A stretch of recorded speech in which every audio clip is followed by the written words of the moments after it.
तेबे सरकारी कर्मचारी और पेंशन भोगी आसला बड़ खुशी खबर। तेबे बढ़िबो अष्टम वेतन कमिशन। तो केबे बढ़िबो आ केबे लागू हो तो चलंतु जानिबा। तेबे अष्टम वेतन कमिशन रे सरकारी कर्मचारी को दरमा केते वृद्धि पाइबो से विषय अनेक कल्पना जल्पना चली। यार गणना पई संभाव्य ट्रीटमेंट फैक्टर विषय रे मध्ये आलोचना हेउछि।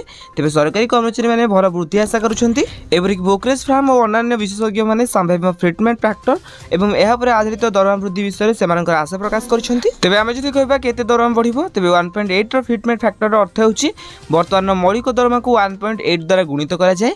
तथापि नूतन वेतन कमिशन कार्यकारी महंगा भत्ता बा डीए होई जिबारु प्रभावशाली वृद्धि कम रहिबो। तेबे उदाहरण स्वरूप सप्तम वेतन कमिशन 2.57 ट्रीटमेंट फैक्टर परामर्श देथिले। एहा 2016 रे सर्वनिम्न मौलिक दरमा 7000 टंका रु 18000 टंका वृद्धि करथिला जाकी 7000 * 2.57। तेबे तथापि महंगा भत्ता शून्य करा जाए तेबे प्रकृत दरमा वृद्धि बहुत कम हबो। तेबे यार भीतर एक गवेषणा रिपोर्ट प्रकाश करछंती। उभयक गवेषणा रिपोर्ट अनुसार प्रभावशाली दरमा वृद्धि 13% रु 34% पर्यंत वृद्धि हो पारे। तेबे आमे जदि कहबा केबेठार लागबो जाकी डिसेंबर लास्ट किबा जनवरी मास प्रथम सप्ताह रे लागू होबार संभावना रहिछि।